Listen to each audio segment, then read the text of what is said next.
The next topic in JavaScript is regarding the control statements, the set of conditional statements and looping statements. These are similar to the constructs in Java and C++, so you can easily understand this without further explanation. Always it is written as a sequence of statements enclosed within a curly braces, and this is known as a compound statement.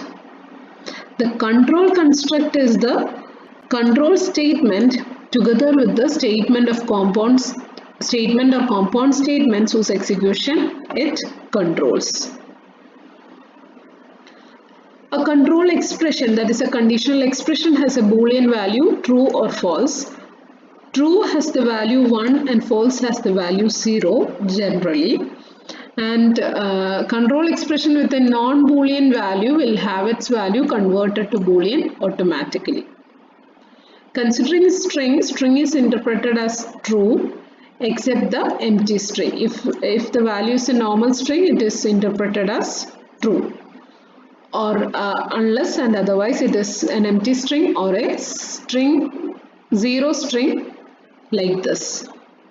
If the value is a number, it is true unless it is 0. So all the numerical values resulting from a control expression except 0 will be evaluated as true. If it is not a number, it is interpreted as false. If you have some control expression which evaluates to not a number, then it is taken as false. If the value is undefined, it is again taken as false, and if the value is null, that is also taken as false. So this is how the control expression values are interpreted using JavaScript. Either it can be directly a boolean value, or it can be a string, number, or any other literals. The string, any of these will be converted into a boolean value. String, or all except the empty string or zero string, will be interpreted as true. The comparison operators, these are the general operators which we are familiar with, so further explanation is not needed. But JavaScript provides two extra operators, that is one with the 3 equal to sign and one with like this, which has a exclamation mark and 2 equal to signs. So these operators are new in JavaScript. So these are the functionalities. This equivalent operator compares the identity of values or objects without any conversion. So 3 equal to 3 is true due to automatic conversion, because this is a number and this is a string, but it evaluates to true due to automatic conversion when we use the equal to operator. But if you want to exactly compare make the comparison including the type of the variables, then we can use this new operator. So 3 is not at all equal to string 3. Now the boolean operators and, or, and not, its functionality is also similar as in Java. It returns, it also has a method toString which converts object value to true and false.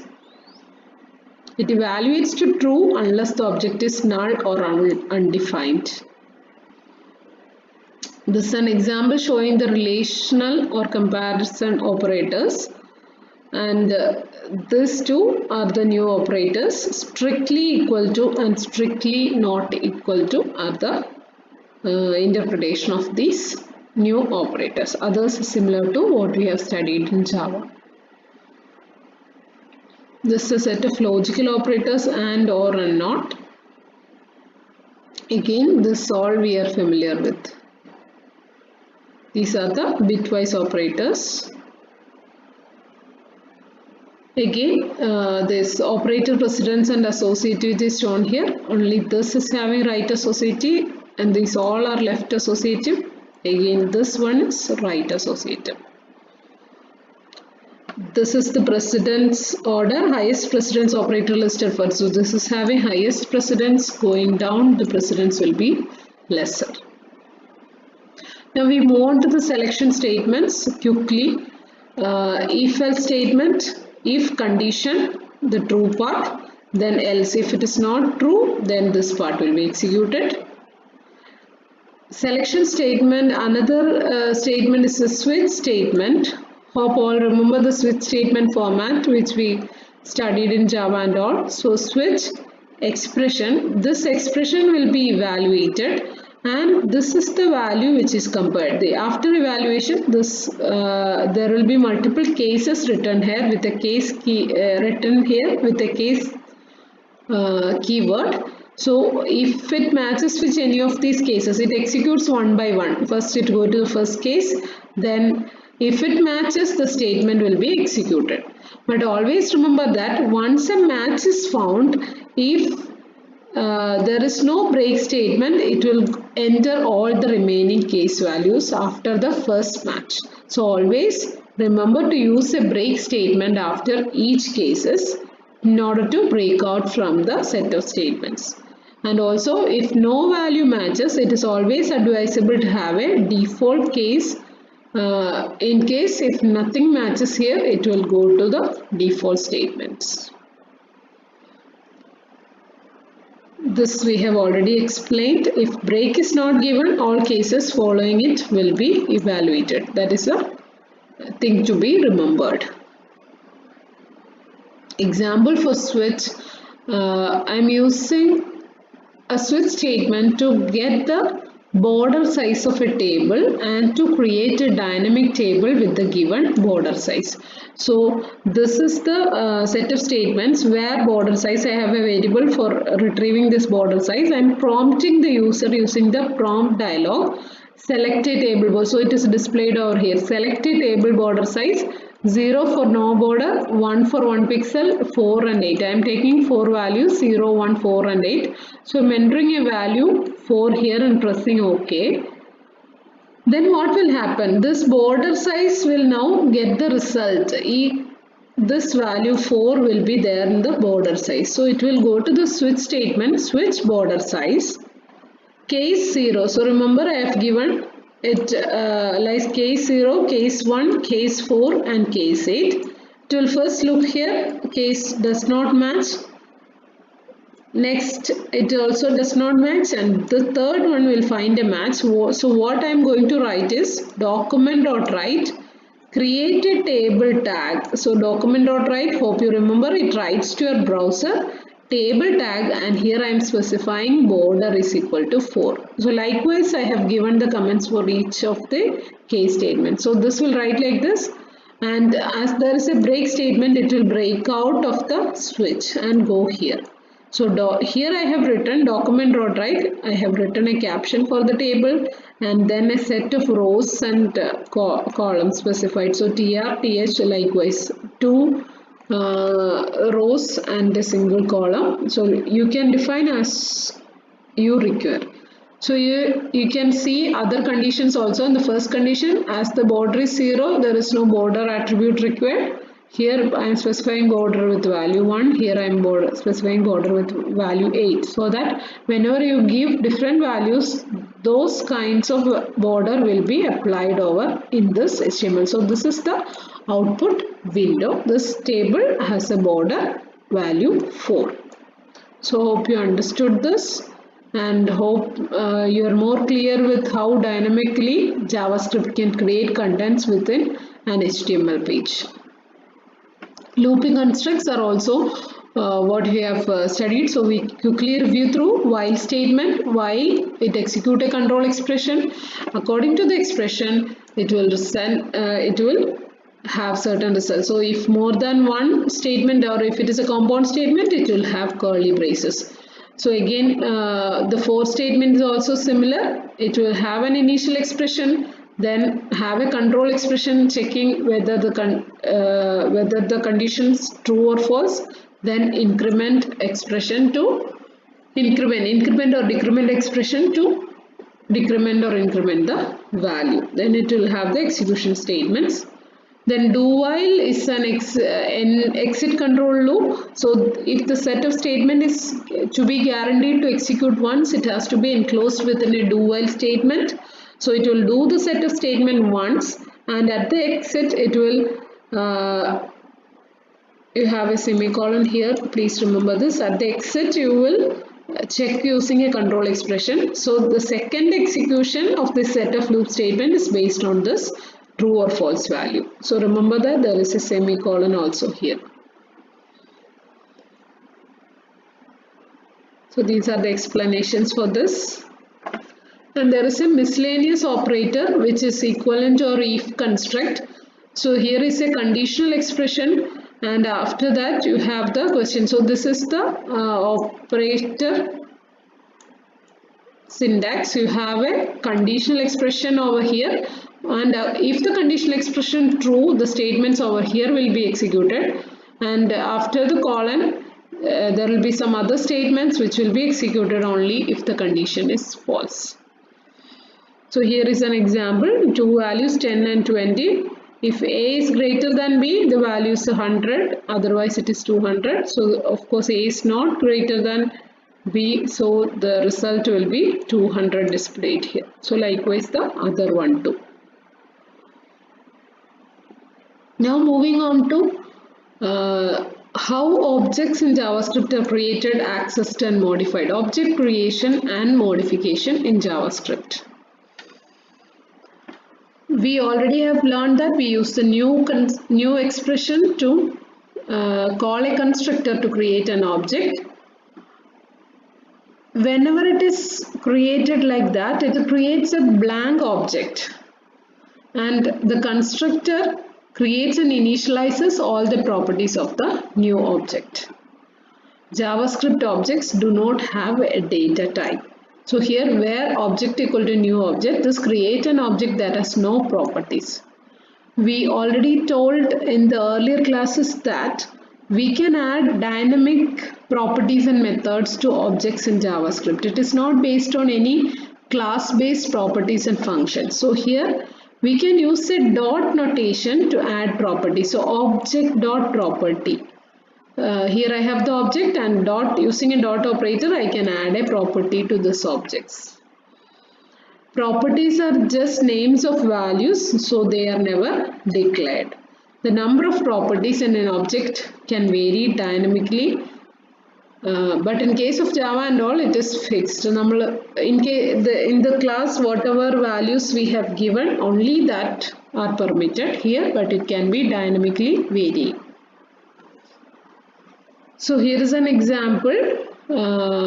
I am creating an object my car. So where my car is equal to new object. Hope you remember, object is the root object in JavaScript. So whatever object, custom object we are making, it should be made using a constructor called to the new object. And now my object my car is there. Now I can add properties to my car. I am adding two properties, make and model. So this is a syntax mycar.make, and for that I can assign value Ford and dot model SUV. And if you want to delete a property, you can add using the delete keyword, delete mycar.model. Suppose if you don't want that property, you can delete it. So dynamically the properties can vary. Now this is an abbreviated way without using the new operator. So here my car is defined within curly bracket. You can give the property name colon the value. So make colon Ford. If you have more than one property and value, they should be comma separated and finally ended with the curly braces. So within a single statement also you can create a set of properties and values for an object. Then objects can be created as nested objects within another object. So in order to create that, we can create another object inside my car. I have already my car property, and inside that my car I am going to create another property called engine, which is another object. So my car.engine is equal to new object. So instead of giving a value, we are creating it as another object. And inside that engine, I am going to create two properties, config and HP, and those two are assigned with values V6 and 263. So the engine will be an object property within the my car object, and it has further two properties defined. So accessing these properties can be in two ways. Either we can use the dot operator, so the object name dot the property name. So inside I had the engine object and inside I had config, so a two-level nesting. So my car dot engine dot config will give you the property of the nested object. They can also be accessed as if they are elements of array using the index value. So index for this will be the name of the properties. You can see here my car, in the index part I am given make and model. So these two will be giving the values of the make and model which I have given. If you try to access a property that is not defined, the value will be undefined. So for looping through the objects, we have the for in loop. So for identifier in object. So in is the keyword used to define an identifier within an object. Then we can define the set of compound statements.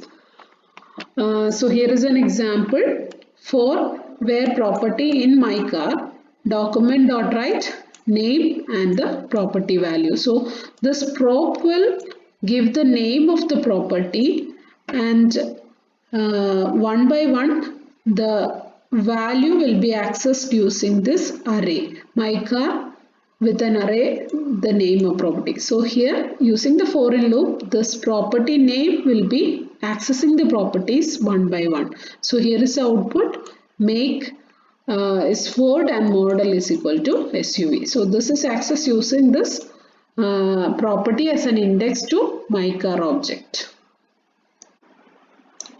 Now the next concept you have to study in JavaScript is the arrays in JavaScript.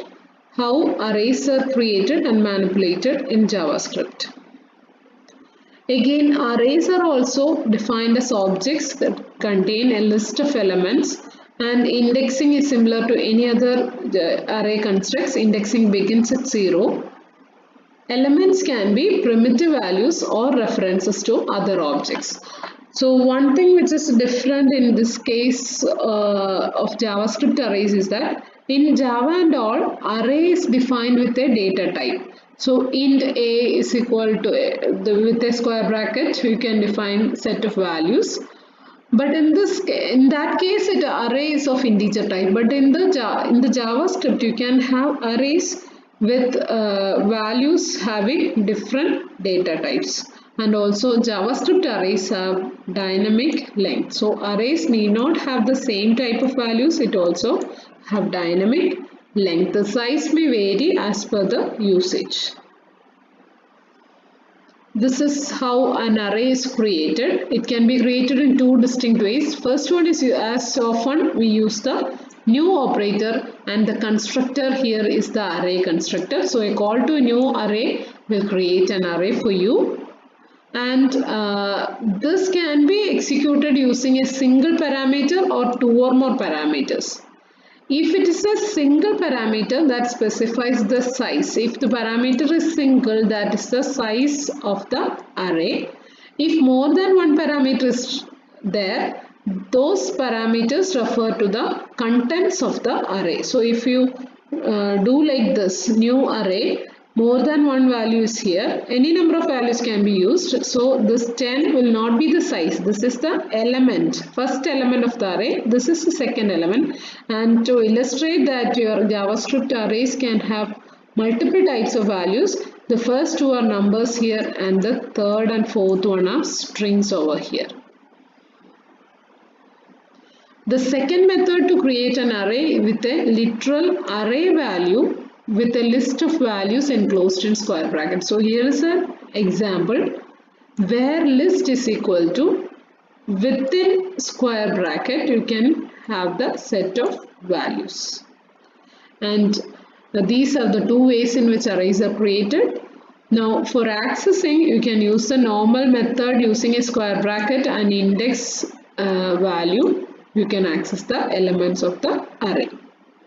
So Length of the array is generally the highest subscript plus 1. So if the array has 4 values indexing from 0, 1, 2 and 3, the size will be, largest index will be 3 and the size will be 4. But as we said earlier, JavaScript array size can be extended dynamically. Suppose that suddenly I am declaring this list contained only 4 elements. Suppose that I am declaring it like this: list of 47 is equal to 2222. So after index 3, there is no further values till 46th index. Now for index 47, I am giving the value 2222. This means that this array is extended to a new length of 48. That is the highest index plus 1. 47 is the highest index plus 1, 48. So the new length of this array is 48, but many of the elements of this array remains undefined. After the third index till the 46th index, there is no values in the array. So all those values will be undefined if you try to retrieve that. Array length will be retrieved by using the length property of this, and always remember the length property will give the length alone, not the total number of elements. So length may not be able to the total number of elements. So in this case the length will be 48, whereas the total number of values in the array is only 5. Previously added 4 values plus this new value. Only 5 values are there, but still the length of the array is 48. So also we can increase the length by using the length property. List slot length equal to 1002. So this will automatically make the list array extended to 1002 locations. So we can lengthen by setting the length property. It can also be shortened by setting it to a smaller value if there is no values in the array, and it is not affected by setting a value same as the previous length.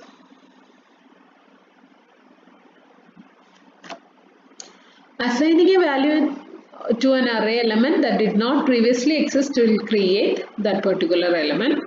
Only assigned element occupies spaces. If in the previous case there were 48 elements, only 5 of them occupy space because only they have values. So as we said earlier, we can conclude that length of an array is not necessarily the number of elements allocated. Arrays are allocated dynamically from the heap. Another example, we have a star. Using new constructor, new array, we can give the values one by one, or we can just create a new array as an empty array and assign, using subscript you can assign the values to the array. Here is the second method. Using the square bracket you can give the values of an array. Moving on to the methods of an array. Array has a set of useful methods. 9 methods are defined here.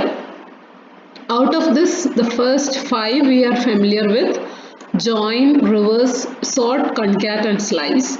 These last 4 ones, push, pop, shift and unshift, are new to a normal programming user. We will see one by one. First one is the join method. As we all know, it converts all the elements of an array to strings and concatenate them to a single string using the given delimiter. Suppose that we have an array containing Ben, Paul and Kate as the values. Names.join with no parameters will be using a default comma separator. So the output is Ben, Paul, Kate. We can also give our own delimiter. So here I am giving a colon. So the output will be Ben, Paul, Kate. And where B is equal to new array of 10. So this will be creating a new array. If it is single parameter, I have already told this the length of the array. So it will create an array with 10 elements. And suppose that if I try to join that, it contains no value. So if I try to join using a hyphen, 9 hyphens will be the output. The next method is the reverse method. It will of course give the reverse of the array. And one thing to remember that this is the important point. It does not create a new reverse array. It rearranges the element in the existing array itself. Suppose if you give reverse, your array itself will be rearranged. So you can see an example here. 1, 2, 3 is an array elements of array A. If you put the reverse of that array A itself will be rearranged as 3, 2, 1. The third method is sort method. Sort method is for sorting of the array based on alphabetical order. So all the values will be sorted, and while sorting it will convert into strings for sorting. So then only it will be sorting alphabetically. So new array banana, cherry, apple. So this will be sorted into apple, banana and cherry. Next is the concatenation operator named as concat. It concatenates actual parameters to the end of the array object on which it is called. So suppose that we have an array myArray which already contains two values A and B. I am concatenating it. myArray.concat C, D will add C and D to the end of the array A and B. So final result will be A, B, C, D. The length of the new array will be 4. We can also concatenate arrays together, one array to another. So I have two arrays here, first array and second array. So it is used like this, where new array is equal to first array dot concat second array. So this will directly concatenate the array without giving elements separately.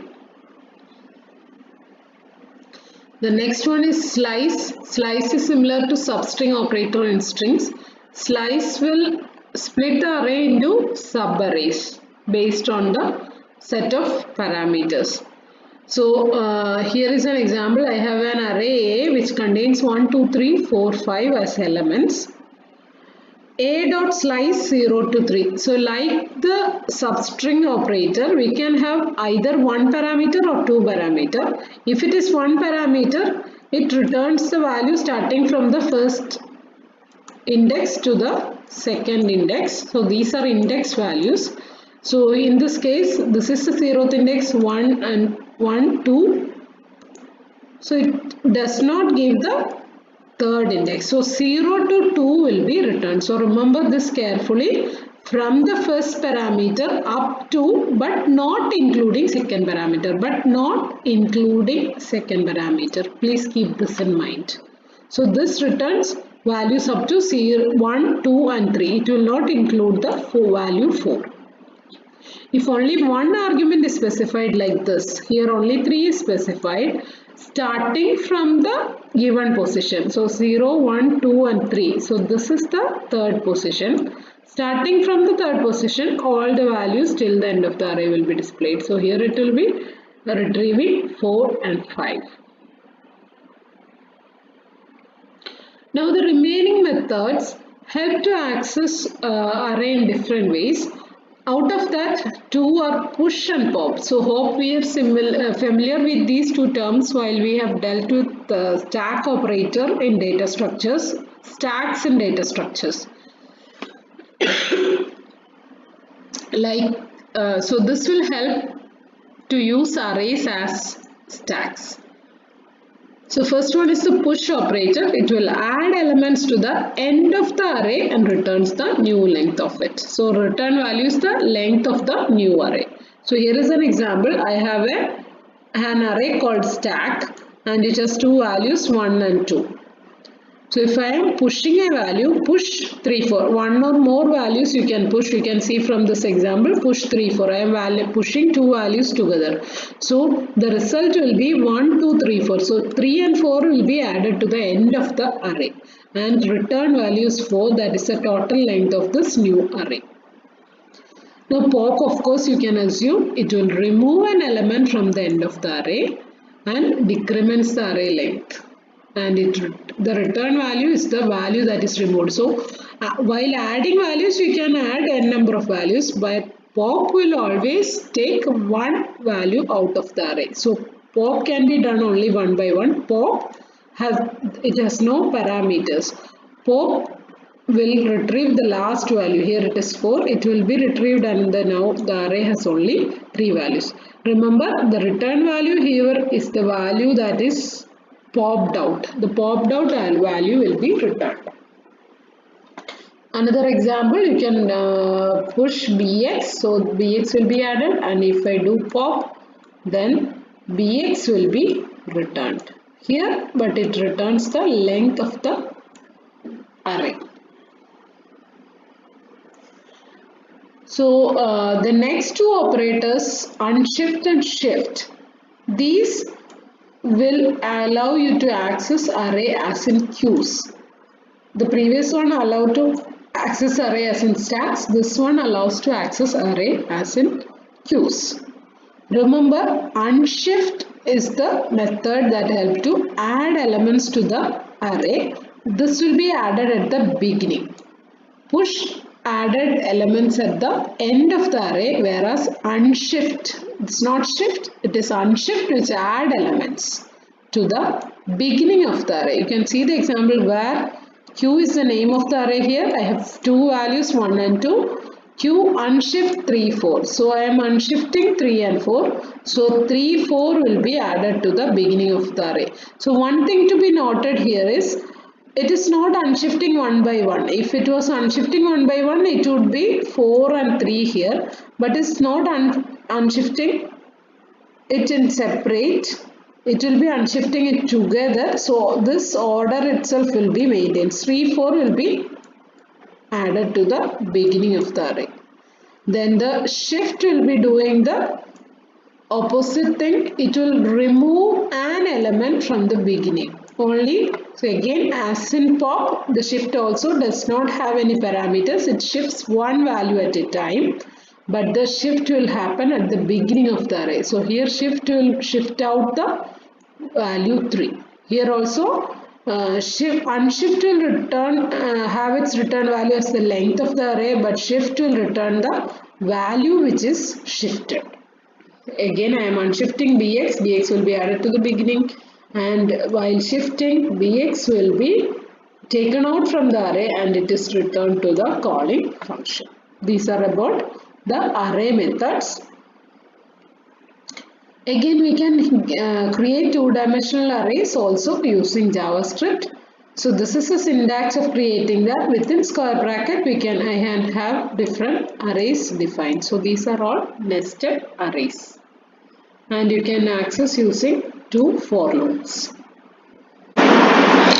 The next topic regarding the core JavaScript part is the functions. We have already discussed some functions in some of the examples which we have seen earlier. So function is a block of code which is defined once and it can be called or executed any number of times from the body of a HTML page. So this is the syntax of creating a function. It starts with a keyword function and then it has the name given. So then it is having a bracket which includes a set of parameters. We can have functions without parameters also. So this is known as the header of the function. And using curly braces, you can define the body of the function. Body contains n number of statements. And if return value is required, you can use the return keyword to have a return value. Calling a function or invoking a function involves the name of the function and the set of parameters followed by a semicolon.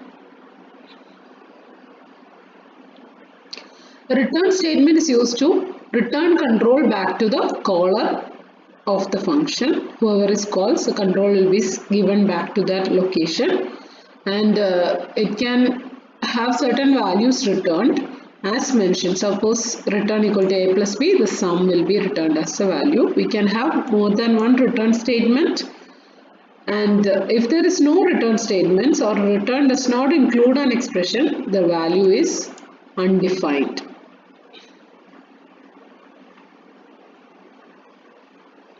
And the function call can be with no parameters by using values like this. So here it does not have any parameters.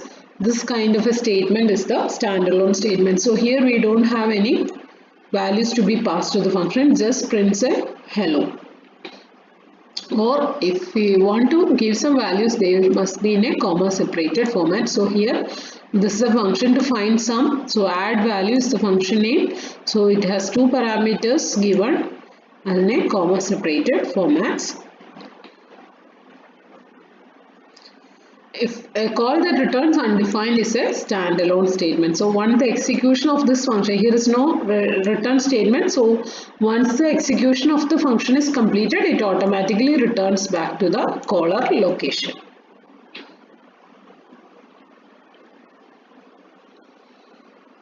If we have some value returned, then it can be assigned to the any other variable using an assignment statement.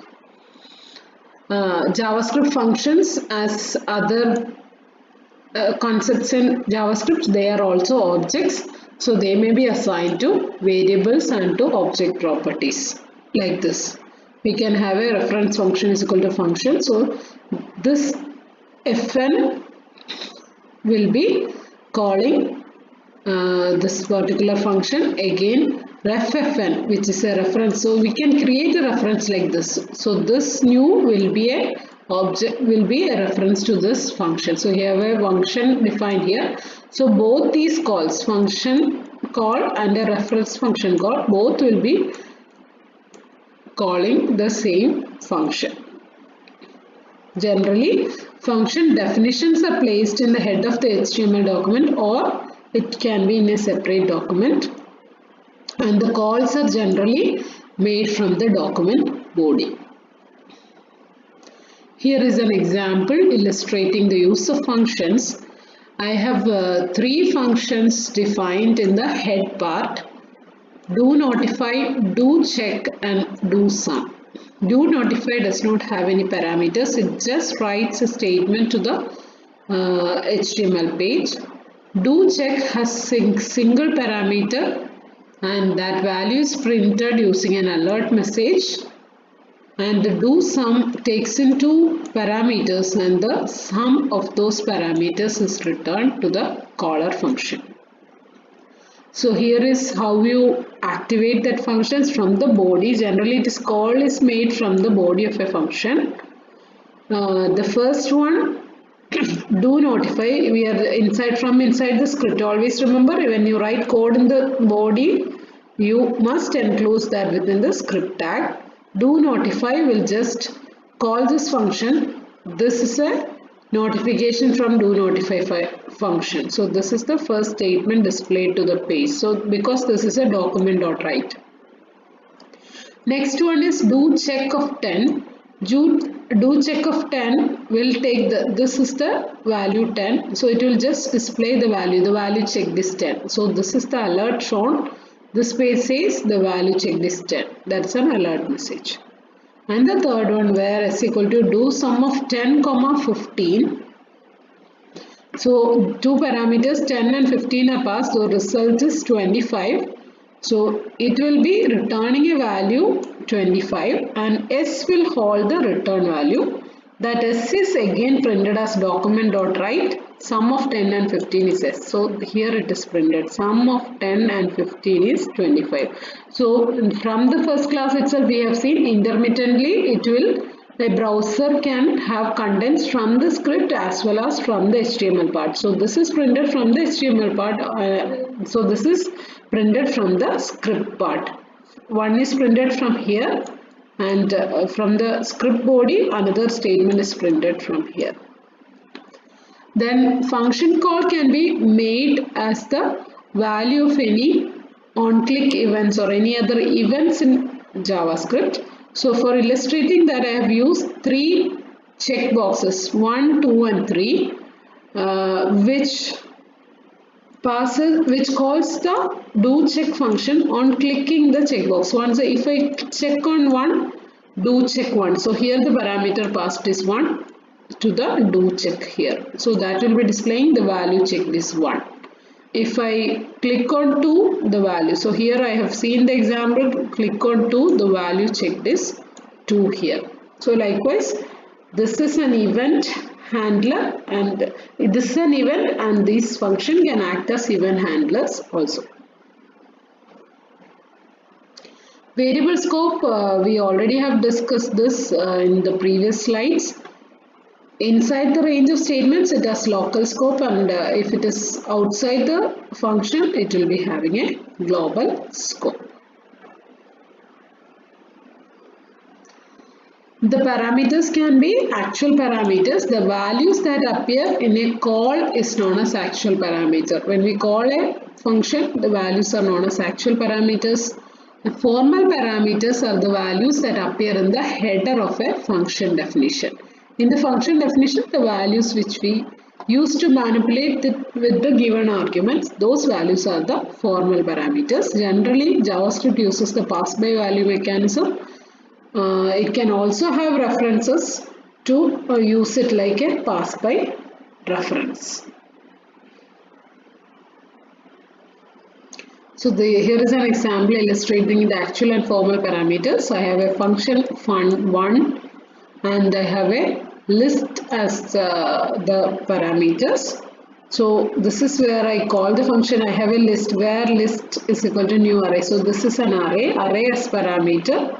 New array 2, 4, 6, 8. So I have created an array and that array which is known as list is passed over to function. So here this is the actual parameter. This is the actual parameter and my list is the formal parameter. So this will pass list function here and my list of 3 is equal to 14. So this changes the value of the formal parameter. My list here will make changes to the object list to which it refers to. Where list 2 is equal to new array 135, my list equal to list 2. No changes in the original. If I use like this, if I copy the value to a new array and manipulate this, then it will not affect the original list of arrays as it points to different objects here. Then parameter checking can be done by using the arguments property array. The arguments will give the set of arguments which are passed on to a function. As we already learned, JavaScript is dynamically typed, so no type checking of parameters is done prior to the execution. Only while the execution happens, it will be checking the number and type of parameters. Types can be checked with the type of operator. In case of the number of parameters, it is not at all checked. If we give excess parameters, those excess values are ignored. If a function has only 2 parameters and if I call it using 3 parameters, the last one will be skipped off. If the parameters given is shorter, that is if I have 2 parameters in the function and if I am passing only 1 parameter, the other one will be taken as undefined parameter. So this is the arguments array which help you to, which has a property length, like the string and array. You have an argument. This argument is an array. It contains all the parameters. Dot length will give the length of the argument or total number of arguments. And traversing through the arguments array, we can display the parameters one by one. So here I have a function params AB. And I'm calling params using 3 different set of parameters here. First one is using a single parameter. What will happen? Actually here there are 2 parameters A and B required. So here function call passed and I am checking the arguments dot length. So while checking here the length of the argument is only 1. So that particular value will be displayed. Next call is made using 2 parameters, Mozart and Beethoven. So here it will check arguments dot length will be 2. So using the loop it will be displaying the 2 given parameters. The third one using a call using 3 parameters and all these parameters will be listed over here. Now the set of another type of functions called callback functions. A callback function is a function that is executed after another call function has finished executing. That is, it applies some kind of synchronization. So hence this is known as callback function. It does not, we write code in such a way that we ensure that the particular function call will not execute until some other code has already finished execution. So JavaScript functions, as I mentioned before, they are objects, so they can be arguments of functions. Any object or variables can be arguments to functions. So function itself is an object, so it can be a parameter to another function.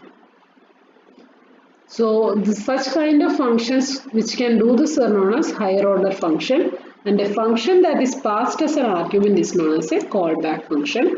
Here is a syntax. I have two functions, function 1 and function 2. Function 1 is having one single parameter x and it alerts the value of x. Function 2 takes two parameters. First one is a variable var1 and then a callback function.